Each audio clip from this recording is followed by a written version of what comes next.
Hello students, आज का new topic है इक्वी पोटेंशियल सरफेस।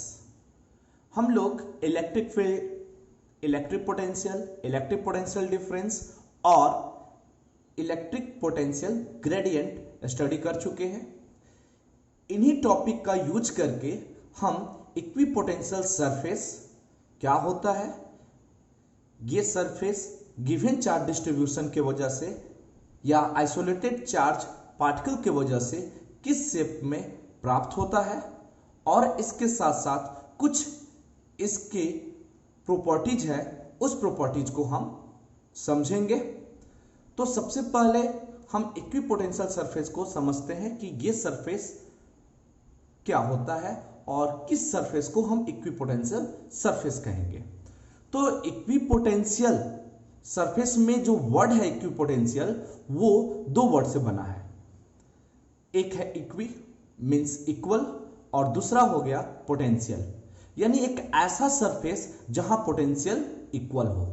कहने का मतलब यह हुआ कि यदि हम कोई एक सरफेस चूज किए, यदि उस सरफेस के हर एक पॉइंट पर पोटेंशियल का वैल्यू इक्वल हुआ for the given charge distribution या for the given isolated charge particle, then we say that that surface is equipotential surface. So हम कह सकते हैं those surface which has the same electric potential at all points on its surface called equipotential surface, यानी वैसा surface जिसके हर एक point पर potential equal हो। अब यहां पर हमने तीन इक्विपोटेंशियल सरफेस को बना रखा है, एक आइसोलेटेड पॉइंट चार्ज के लिए, एक लाइन चार्ज के लिए और एक प्लेन शीट ऑफ चार्ज के लिए। तो सबसे पहले हम ये देख रहे हैं कि पॉइंट चार्ज के लिए जो इक्विपोटेंशियल सरफेस है वो स्फेरिकल इन नेचर है। लाइन चार्ज के लिए हम देख रहे हैं सिलेंड्रिकल फॉर्म में है, और प्लेन शीट के लिए देख रहे हैं ये जो इक्विपोटेंशियल सरफेस है उसी प्लेन शीट के पैरेलल है, जो एक प्लेन रूप में यानी प्लेन फॉर्म पे एग्जिस्ट कर रहा है। तो सबसे पहले ये देखते हैं कि इस चार्ज डिस्ट्रीब्यूशन के वजह से इक्विपोटेंशियल सरफेस इसी शेप में कैसे प्राप्त हुआ। जैसा कि हम जानते हैं, for isolated point charge the potential at a point and at a distance small r for the given charge q, it becomes v is equal to 1/4πε0 q upon r। यानी ये रिजल्ट इलेक्ट्रिक पोटेंशियल का हुआ for the given point charge. अब इसमें हम ये देखते हैं कि ये जो रिजल्ट है 1/4πε0 वो गिवन मीडियम के लिए कांस्टेंट है। अगर चार्ज कांस्टेंट हो तो ये भी वैल्यू कांस्टेंट हो गया। तो पोटेंशियल को इक्वल होने के लिए आर को भी फिक्स्ड होना पड़ेगा, यानी आर के वैल्यू में कोई बदलाव नहीं होना पड़ेगा उस सरफेस के लिए जहां पर पोटेंशियल इक्वल हो। तो अगर हम पॉइंट चार्ज की बात करें, तो अगर point charge suppose plus Q charge किसी पॉइंट पर प्रेजेंट है, तो ये क्यू फिक्स्ड हो गया और इसके सराउंडिंग का मैंने मीडियम भी फिक्स कर दिया, सपोज दैट एयर ले लिया। अब जो इलेक्ट्रिक फील्ड होगा वो रेडियली आउटवर्ड डायरेक्शन में एग्जिस्ट करेगा इस चार्ज की वजह से। ये इलेक्ट्रिक फील्ड लाइंस हो गए। अब हम ये देखते हैं कि यदि हम इस पॉइंट से डिस्टेंस को कांस्टेंट ले लें, जैसे सपोज दैट एक r डिस्टेंस पर यहां पहुंचे, इसी लाइन पर r डिस्टेंस पर यहां पहुंचे, इसी लाइन पर r डिस्टेंस यहां, उसी तरह सारे इलेक्ट्रिक फील्ड लाइन में मैंने r डिस्टेंस पर डिफरेंट डिफरेंट पॉइंट दर्शा दिया। ये इसके स्पेस में होंगे। अब इसी का जो कॉमन टेंजेंट होगा तो एक शेप को दर्शाएगा और वही शेप इसके इक्विपोटेंशियल सरफेस को दिखाएंगे। तो यानी कि अब बताइए पॉइंट चार्ज के लिए कैसा शेप प्राप्त हुआ, तो स्फेरिकल हुआ। ये 3 डायमेंशनल फिगर है, सर्कुलर नहीं है, स्फेरिकल होगा। उसी तरह हम डिफरेंट भी रेडियस की बात करें, इससे सपोज दैट ज्यादा रेडियस ले लेते हैं, तो वैसे भी एक और सरफेस ड्रॉन होगा, वो भी इस पॉइंट के लिए इक्विपोटेंशियल सरफेस होगा। इसके हर एक पॉइंट पर कहीं भी बात करें तो पोटेंशियल इक्वल होगा, इसके हर एक पॉइंट पर कहीं भी बात करें तो पोटेंशियल इक्वल होगा। इस तरह पॉइंट चार्ज के लिए जो इक्विपोटेंशियल सरफेस होता है वो स्फेरिकल फॉर्म में होता है, जिसके सेंटर पर पॉइंट चार्ज लाइज करता है।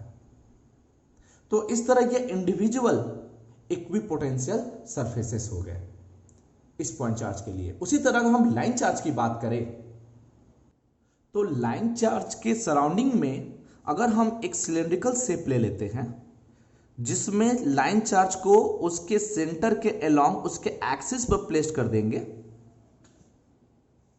तो हमें एक जो ये सिलेंड्रिकल शेप प्राप्त हुआ, इसके हर एक पॉइंट पर इस चार्ज की वजह से पोटेंशियल इक्वल आएगा। क्यों? क्योंकि इसका रेडियस कांस्टेंट हो गया इसके सेंटर से। तो इस तरह हमारा लाइन चार्ज के लिए जो सरफेस प्राप्त हुआ वो सिलेंड्रिकल फॉर्म में होता है, वो इक्विपोटेंशियल सरफेस कहलाएगा। तो इसी तरह आप कॉन्सेंट्रिक सिलेंडर भी बना सकते हो, ये भी इस लाइन चार्ज के लिए इक्विपोटेंशियल सरफेस को दर्शाएगा। तो ये दोनों इस चार्ज के लिए इंडिविजुअल अलग अलग इक्विपोटेंशियल सरफेस हो गए, जिस पर पोटेंशियल का वैल्यू इस वाले पर अलग वैल्यू कांस्टेंट के रूप में आएगा और इस सरफेस पर अलग कांस्टेंट के रूप में वैल्यू आएंगे।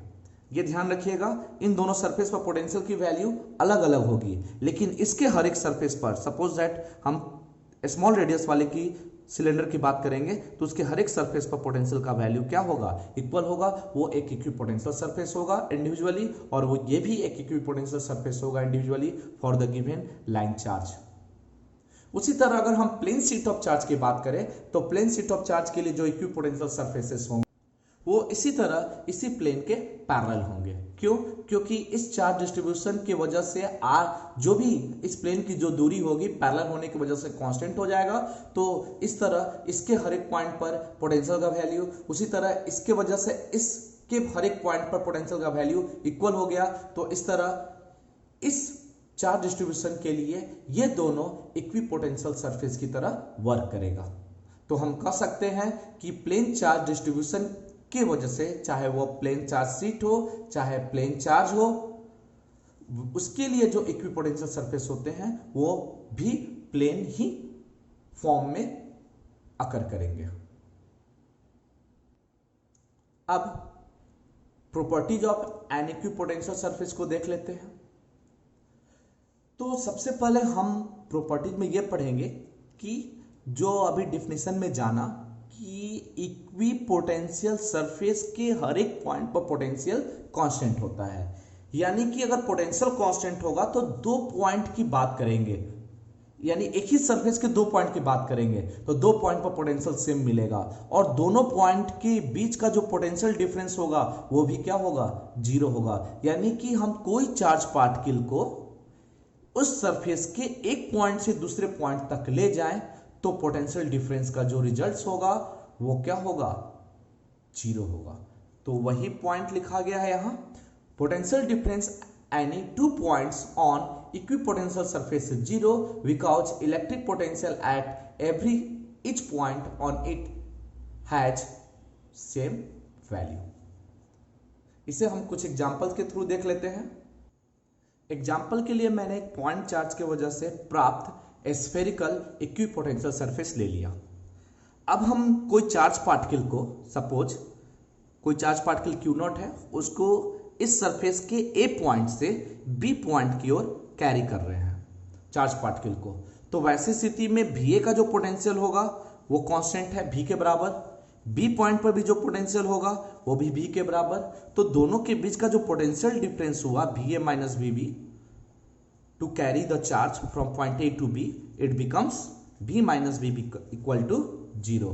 तो इस तरह इक्विपोटेंशियल सरफेस के किसी दो पॉइंट के बीच का पोटेंशियल डिफरेंस जीरो होता है।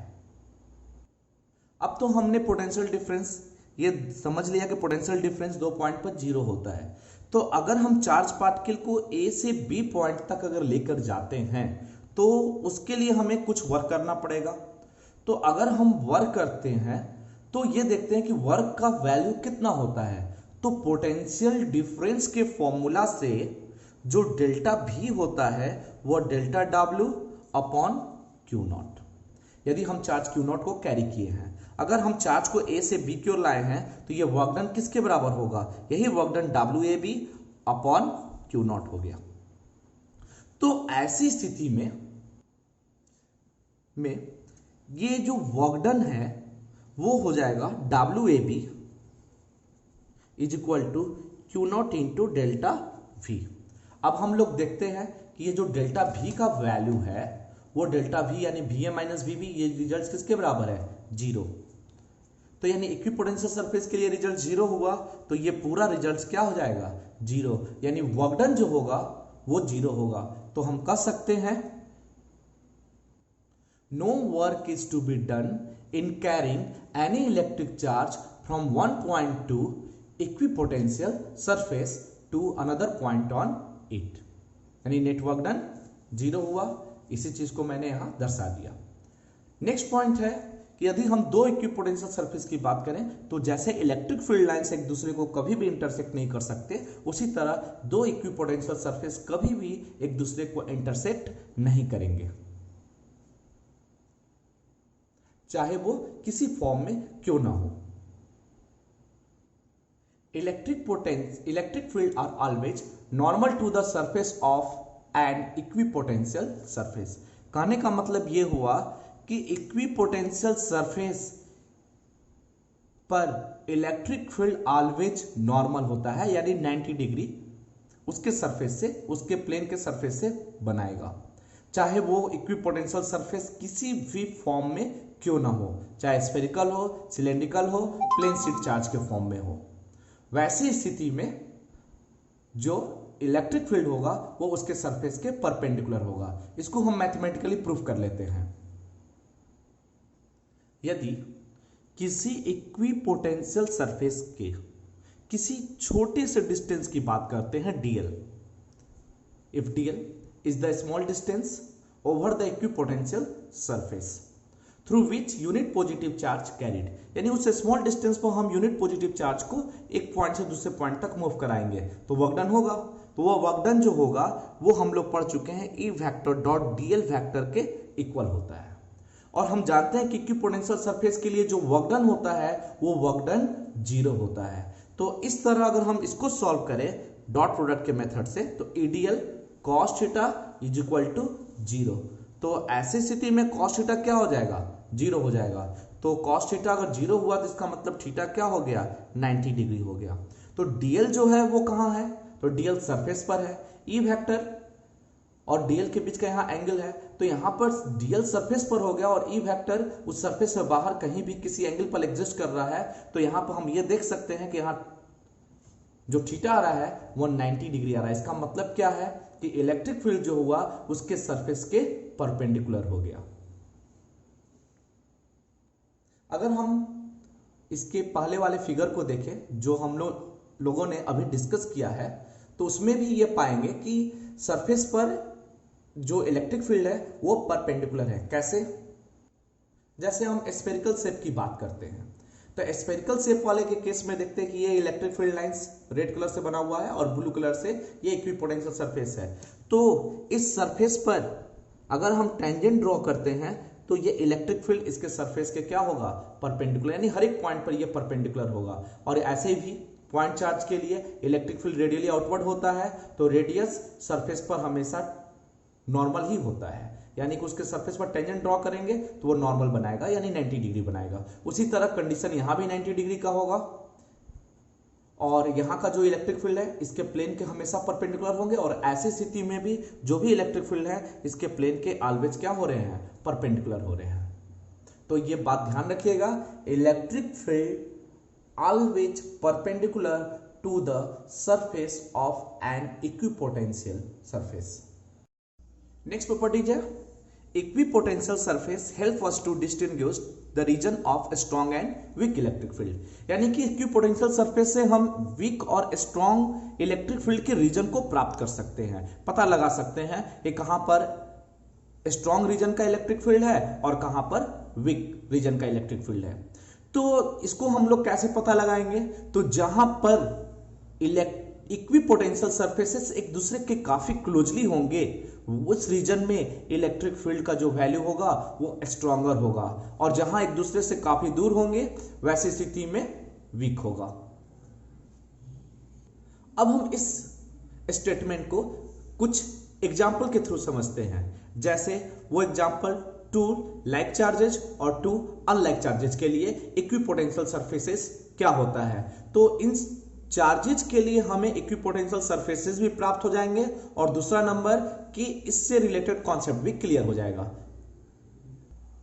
अब 2 लाइक चार्ज पार्टिकल सिस्टम की वजह से इक्विपोटेंशियल सिस्टम को यानी सरफेसेस को दर्शाते हैं।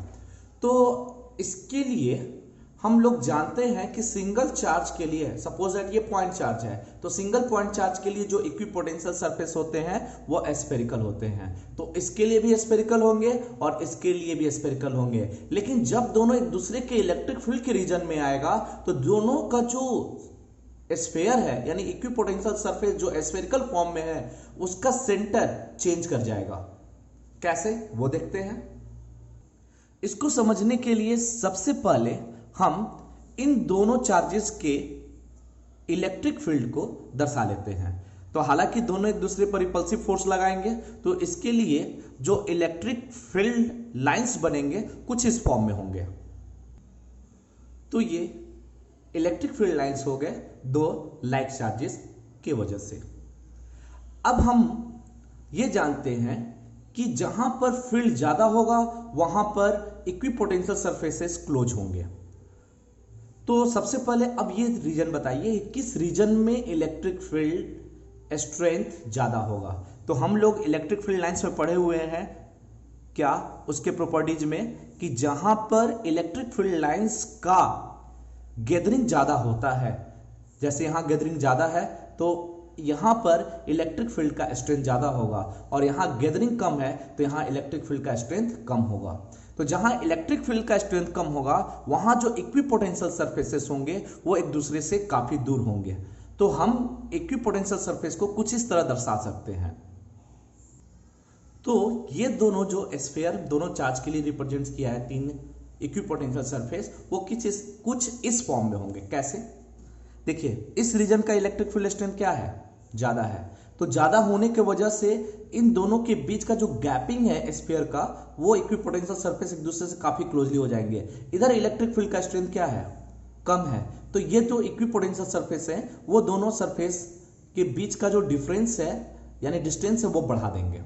उसी तरह कंडीशन यहां भी अराइज होगा। यहां डिस्टेंस बढ़ गया है क्योंकि यहां का फील्ड स्ट्रेंथ कम है, यहां कम हो गया है तो फील्ड स्ट्रेंथ क्या है, ज्यादा है। अगर हम टोटल का इफेक्ट देखा जाए तो एक इफेक्ट इस फॉर्म में भी बनेगा जो दोनों का इलेक्ट्रिक यानी इक्विपोटेंशियल सरफेस जो होगा, जैसे इसका जो आया इक्विपोटेंशियल सरफेस एक और इसका नेक्स्ट वाला जो इक्विपोटेंशियल सरफेस होगा, दोनों एक दूसरे को मिलाकर एक नया सरफेस बनाएगा, कुछ इस फॉर्म में होगा।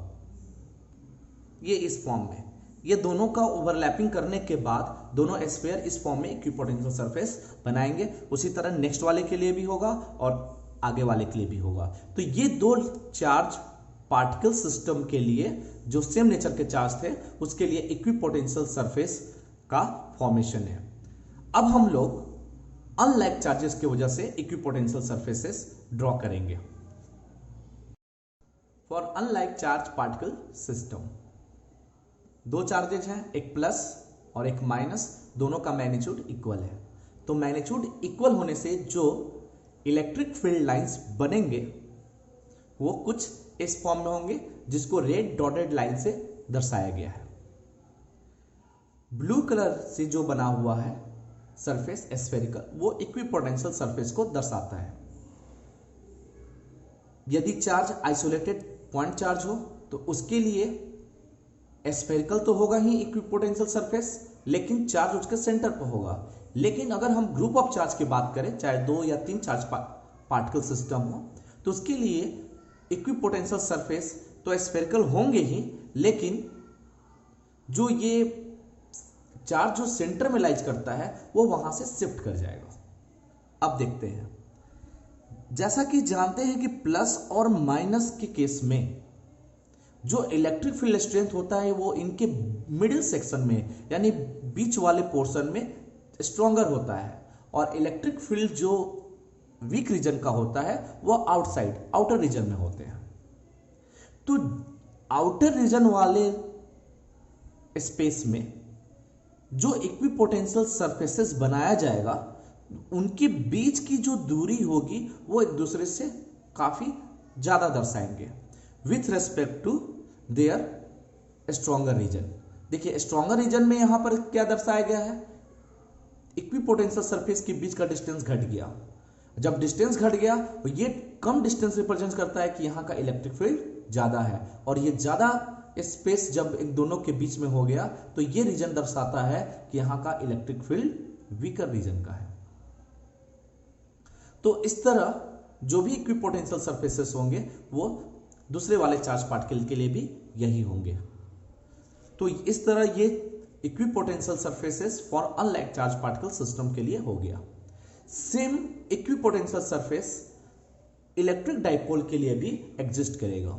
यदि हमें इलेक्ट्रिक डाइपोल के लिए इक्विपोटेंशियल सरफेसेस ड्रॉ करने के लिए पूछता है तो यही फिगर हम लोग इलेक्ट्रिक डाइपोल के लिए बनाएंगे। क्यों? क्योंकि electric dipole system of two equal और अपोजिट चार्ज होता है, जो कि यहां भी कुछ इसी तरह के रीजन को दर्शा रहा है। तो ये हमारा पांचवा प्रॉपर्टीज था इक्विपोटेंशियल सरफेस का। और आखिरी प्रॉपर्टीज, इस तरह इक्विपोटेंशियल सरफेसेस से रिलेटेड थ्योरी कंप्लीट हो गया और साथ में टोटल इलेक्ट्रिक पोटेंशियल एनर्जी और इलेक्ट्रिक पोटेंशियल डिफरेंस से रिलेटेड सारे टॉपिक कवर हो गए। अब हम लोग इक्विपोटेंशियल सरफेस से रिलेटेड कुछ इंपॉर्टेंट न्यूमेरिकल को सॉल्व करेंगे जो कॉन्सेप्ट को क्लियर भी करे और साथ में जिसके आने का चांसेस एग्जाम में काफी ज्यादा हो। एक क्वेश्चन है 3 points A, B and C lies in uniform electric field E of magnitude 3 into 10th power 3 Newton per coulomb as shown in figure. Then find the potential difference between A and C. यानी A और C के बीच का potential difference कितना होगा। तो इस question को सॉल्व करने के लिए कुछ हमें कॉन्सेप्ट की रिक्वायरमेंट होगी। पहले हम ये देखेंगे क्या A, B और C पॉइंट पर पोटेंशियल सेम होगा या डिफरेंट होगा। अगर सेम होगा तो किस किस पॉइंट पर होगा और डिफरेंट होगा तो किस किस पॉइंट पर होगा। तो उसके लिए पहले वाला जो कॉन्सेप्ट है जो पढ़ाया गया है उसको हम लोग फिर से रिमाइंड कर लेते हैं।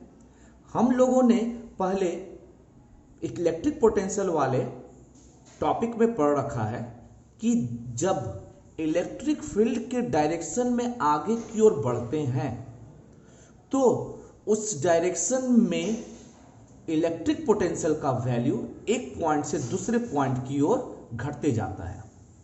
यानी कि इलेक्ट्रिक फील्ड में जैसे जैसे आगे बढ़ेंगे पोटेंशियल का वैल्यू घटता चला जाएगा। तो उस कॉन्सेप्ट को यूज करके हम ये प्राप्त कर सकते हैं ए और बी पॉइंट पर पोटेंशियल अलग अलग होगा। पॉइंट ए पर पोटेंशियल ज्यादा होगा और पॉइंट बी पर पोटेंशियल कम होगा और ये इसके परपेंडिकुलर लाइन पर लाइज कर रहा है। तो वैसी स्थिति में जो दूरी है यानी ए और सी के लिए जो पोटेंशियल होगा वो भी वैरी करेगा। यानी कि बी और सी पर पोटेंशियल का वैल्यू सेम होगा। क्यों सेम होगा? सेम होने का रीजन है कि ये दोनों जो पॉइंट है वो इलेक्ट्रिक फील्ड के परपेंडिकुलरली प्रेजेंट्स है। परपेंडिकुलरली प्रेजेंट्स है यानी कि दोनों का जो यूनिफॉर्म इलेक्ट्रिक फील्ड में जो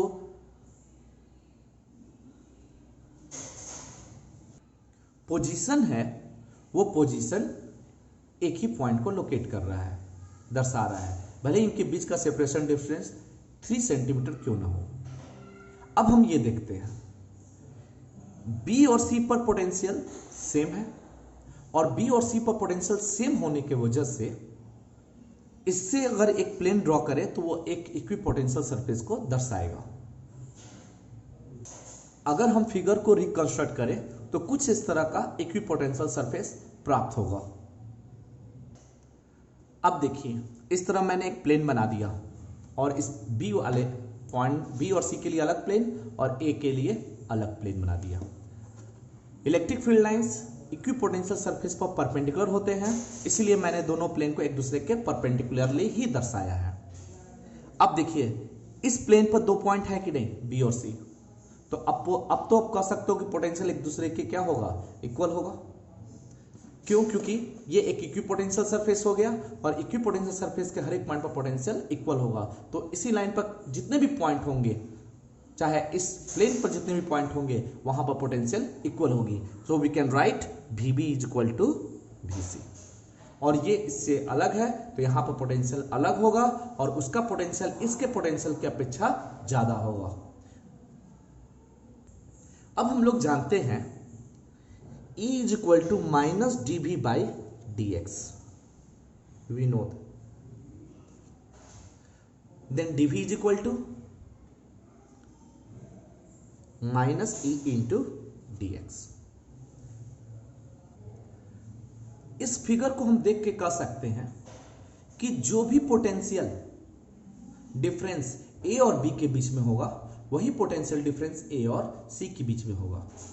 यदि आप एक और पॉइंट यहां कंसीडर कर लो, तो यहां से यहां तक का जो डिफरेंस है और यहां से यहां तक का डिफरेंस वो भी इक्वल हो गया, तो पोटेंशियल डिफरेंस भी इक्वल होंगे। तो यहां का जो पॉइंट का पोटेंशियल होगा वो तो एक के बराबर होगा ही। तो उस तरह आप कह सकते हो कि A और C का जो पोटेंशियल होगा वो A और B के पोटेंशियल डिफरेंस के इक्वल होगा। So we can write potential difference between A and B is equal to potential difference between A and C। तो इस तरह जो ये रिलेशन है, ये भी रिलेशन हमारे पोटेंशियल डिफरेंस को दर्शाता है। तो जो A और B के बीच का जो पोटेंशियल होगा वही A और C के बीच में होगा। तो जब A और B का निकालते हैं तो क्वेश्चन के आधार पर ये 5 सेंटीमीटर दिया हुआ है और ये 3 सेंटीमीटर दिया है, तो पाइथागोरस थ्योरम से ये 4 सेंटीमीटर प्राप्त हो जाएगा। जब ये 4 सेंटीमीटर प्राप्त हो जाएगा तो इलेक्ट्रिक फील्ड तो दिया हुआ है क्योंकि यूनिफॉर्म इलेक्ट्रिक फील्ड है और इनके बीच की जो दूरी है वो 4 सेंटीमीटर है, यानी कि E का वैल्यू दिया हुआ है और dx जो है वो AB हो गया, 4 सेंटीमीटर हो गया। तो इस तरह हम लिख सकते हैं minus E into dx। E का जो वैल्यू हो गया 3 इंटू 10 पावर 3 और dx जो है वो AB के बराबर है और AB का जो वैल्यू है 4 सेंटीमीटर है, तो मीटर में बदलेंगे तो 10 पावर माइनस 2 मीटर होगा। जब इसको सॉल्व किया जाएगा तो इस तरह जो रिजल्ट आएगा वो 120 वोल्ट आएगा। तो इस तरह हम कह सकते हैं AC के बीच का जो पोटेंशियल डिफरेंस 120 हुआ, AC के बीच में 120 या AB के बीच में 120 वोल्ट हो गया। नेक्स्ट क्वेश्चन है a uniform electric field E is equal to 300 newton per coulomb is directed in negative x direction, यानी निगेटिव x डायरेक्शन के अलोंग इलेक्ट्रिक फील्ड है। इस तरह हमारा ये सपोज दैट x एक्सिस हो गया और ये y एक्सिस हो गया और ये ऑरिजिन हो गया। अब इस इलेक्ट्रिक फील्ड में 3 पॉइंट A, B और C दिखाया गया है। A जिसका कोऑर्डिनेट 4 1, B जिसका कोऑर्डिनेट 4 4 और C जिसका कोऑर्डिनेट -3 4 है। Argument calculate the electric potential difference between AB, CB, suppose that this point is C, CB and CA। तो इसके ऐसे क्वेश्चन को याद रखिएगा, सॉल्व करने के लिए पहले हम इक्विपोटेंशियल सरफेस बना लेंगे और वो सरफेस एक प्लेन सरफेस के रूप में बनाएंगे जो y एक्सिस के पैरेलल हो और इलेक्ट्रिक फील्ड लाइंस के परपेंडिकुलर हो। तो इलेक्ट्रिक फील्ड लाइंस इस तरह है, तो हमारा जो इक्विपोटेंशियल सरफेस होगा एक प्लेन के फॉर्म में होगा इस तरह।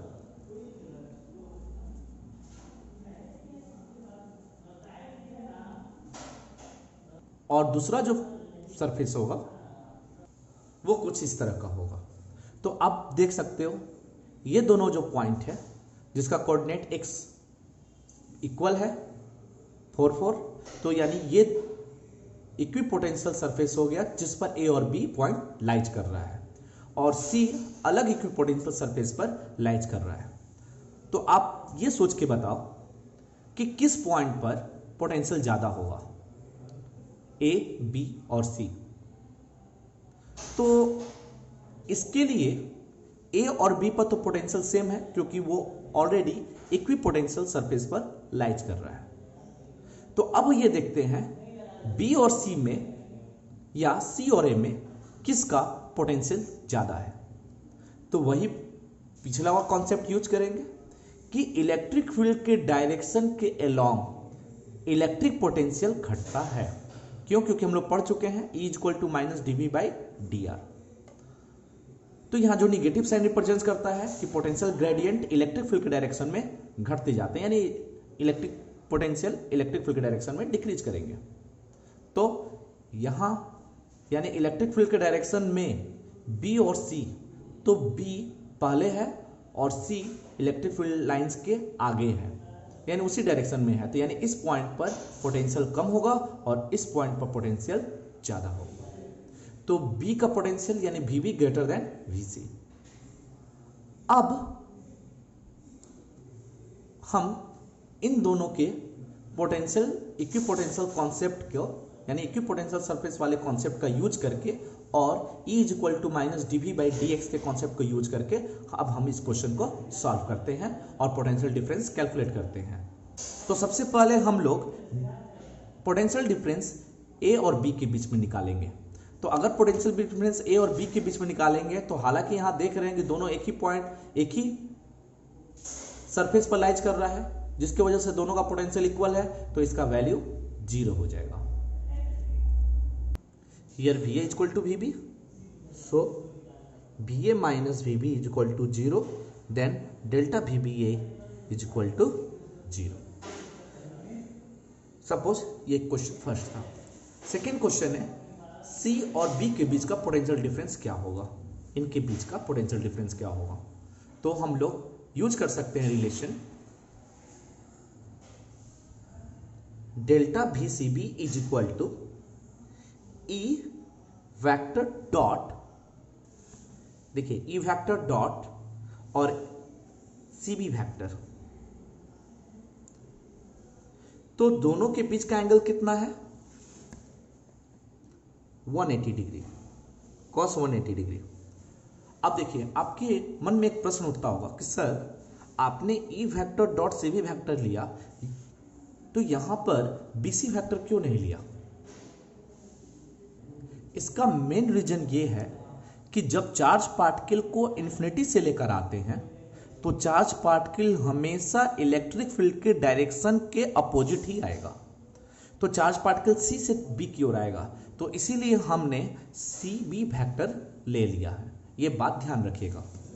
तो इस तरह E vector dot CB vector और रिजल्ट हो गया cos 180 डिग्री यानी माइनस E इंटू CB। एक बात और आपको बता दें, अगर आपको इस वेक्टर के झंझट से बचना है तो डायरेक्ट आप E इंटू BC या CB ले सकते हो, क्योंकि दोनों के बीच की दूरी वही होगी। तो आप वेक्टर के कॉन्सेप्ट से बच जाओगे। और मैंने वेक्टर के लिए इसलिए बता दिया कि वेक्टर से रिलेटेड भी क्वेश्चन आते हैं, तो BC लेना है कि CB लेना है, ये कॉन्सेप्ट हमारा क्लियर हो जाएगा। अब हम E का जो मैग्नीट्यूड है वो दिया हुआ है 300, वो रख देते हैं, और CB का जो वैल्यू है इन दोनों के बीच का वो डिफरेंस रिप्रेजेंट कर रहा है फोर्स यहां से यहां तक का। तो वो डिफरेंस कितना होगा। तो सबसे पहले हम देखते हैं कि यहां से यहां तक कोऑर्डिनेट कितना है। कोऑर्डिनेट कितना है 4, तो ये डिस्टेंस यहां से यहां तक 4 हो गया। फिर यहां से यहां तक का कोऑर्डिनेट कितना है, तो कोऑर्डिनेट -3 है, लेकिन डिस्टेंस निगेटिव नहीं होता, तो यहां का से वैल्यू भी क्या हो गया 3 इधर और 4 इधर, तो ये टोटल डिस्टेंस कितना हुआ 7। तो इस तरह -2100 वोल्ट VCB के बीच का पोटेंशियल डिफरेंस आ जाएगा। अब हमें कैलकुलेट करना है C और A के बीच का पोटेंशियल डिफरेंस। C और A के बीच का पोटेंशियल डिफरेंस, इसको ज्वाइन कर देते हैं। अब देखिए जो पोटेंशियल C और B के बीच का है पोटेंशियल डिफरेंस, वही पोटेंशियल इन दोनों के बीच में होगा। क्यों? क्योंकि जो पोटेंशियल B पर है वही पोटेंशियल A पर है। We can write VB is equal to VA, so delta VCB is equal to delta VCA, यानी B और A का पोटेंशियल इक्वल हो गया और वही रिजल्ट्स -2100 वोल्ट के इक्वल होगा। यही सॉल्यूशन हो गया। नेक्स्ट क्वेश्चन है some equipotential surfaces are shown in figure. कुछ इक्विपोटेंशियल सरफेसेस है 10 वोल्ट, 20 वोल्ट, 30 वोल्ट, यानी सबके बीच का डिफरेंस 10 वोल्ट का है। वो दिया हुआ है एक्स एक्सिस से 30 डिग्री के एंगल पर इंक्लाइन है। तो what about the magnitude and direction of electric field? तो मैंने अपने से ये इलेक्ट्रिक फील्ड लाइंस ड्रॉ किया है और इसी इलेक्ट्रिक फील्ड के बारे में बताना है कि इसका मैग्नीट्यूड और डायरेक्शन क्या होगा।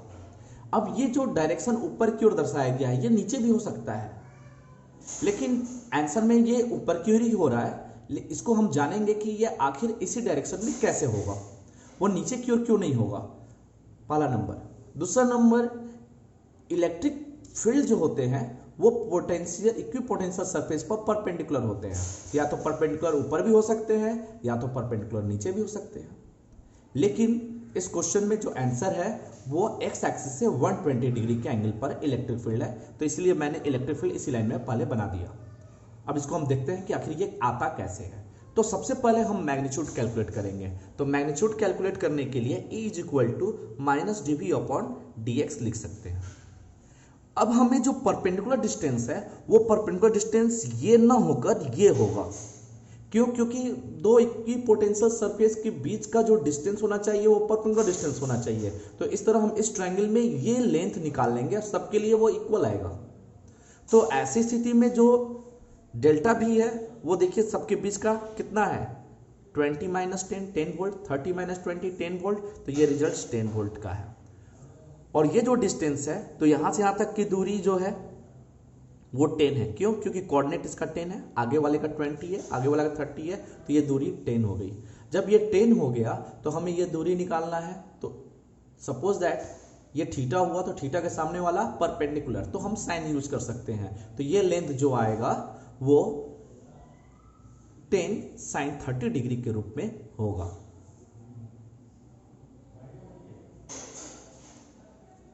कैसे होता है देख लेते हैं। Suppose that this point A, B और C in triangle A C B sine 30 degree is equal to B C upon A B. तो B C is equal to A B यानी 10 साइन 30 डिग्री। तो B C का value 10 sine 30 degree, तो वही value मैंने यहां place कर दिया, कैंसिल। तो रिजल्ट्स आ गया माइनस साइन 30 का वैल्यू रिजल्ट होता है 1/2, तो 2 ऊपर जाएगा तो E इज इक्वल टू 2 आ गया। तो यहां जो 2 रिप्रेजेंट्स कर रहा है वो हमें भी ये भी ध्यान देना होगा कि यहां जो x जो दिया हुआ है वो सेंटीमीटर में दिया हुआ है, तो यहां जो डिस्टेंस होगा वो भी सेंटीमीटर में होगा, सेंटीमीटर में होगा, लेकिन उसको मीटर में बदलने के लिए हमें 100 से डिवाइड करना होगा। तो ये 100 ऊपर जाएगा, इस रिजल्ट को फिर से लिख देते हैं, माइनस 100 ऊपर गया और साइन 30 1/2, तो इस तरह रिजल्ट्स मिला minus 200 volt per metre. Magnitude पूछा है तो मैग्नीट्यूड 200 हो जाएगा। तो E is equal to 200 volt per metre for magnitude. अब बात करते हैं इनके बीच के एंगल को। तो डायरेक्शन के लिए एंगल ही दर्शाएंगे। तो यहां पर इलेक्ट्रिक फील्ड जो होगा वो 120 डिग्री के एंगल से एक्स एक्सिस से होगा। कैसे? यदि हम इलेक्ट्रिक फील्ड इस डायरेक्शन में अगर बनाते हैं तो आप ये देखो इस डायरेक्शन में, यानी इलेक्ट्रिक फील्ड के डायरेक्शन के अलोंग देखिए पोटेंशियल घटता जा रहा है। जैसे हम इसको पीछे की ओर भी बनाएंगे तो जब इधर से इधर की ओर बढ़ रहे हैं तो इधर पहले 30 वोल्ट है, फिर इलेक्ट्रिक फील्ड में फिर से आगे बढ़े, कितना वोल्ट आ गया 20, फिर से आगे बढ़े 10, फिर आगे बढ़े तो और कम होगा 0 वोल्ट, फिर माइनस 10 वोल्ट, फिर और कम होता जाएगा। तो इस तरह इलेक्ट्रिक फील्ड के डायरेक्शन के अलग पोटेंशियल घट रहा है। तो ये हमारा परफेक्ट रीजन हो गया, क्योंकि यही डायरेक्शन ही रिप्रेजेंट करता है, क्योंकि इक्विपोटेंशियल सरफेसेस यानी कि इलेक्ट्रिक फील्ड के डायरेक्शन में इलेक्ट्रिक पोटेंशियल घटना ही चाहिए। तो ये डायरेक्शन भी दर्शा रहा है कि इस डायरेक्शन में इलेक्ट्रिक पोटेंशियल का वैल्यू रिड्यूस हो रहा है। 20 10 सपोज दैट 5 4 3 2 1 0, उसी तरह आगे बढ़ता जाएगा। तो अब बताइए ये दोनों के बीच में एंगल कितना हुआ 90, और ये मिलकर कितना हो गया 120। तो 90 और 30 120, तो सो वी कैन राइट तो अब कुछ क्वेश्चन प्रैक्टिस के लिए है, इसे आप खुद सॉल्व कीजिएगा। क्वेश्चन है, what can you say about the magnitude and direction of electric field for the given equipotential surface.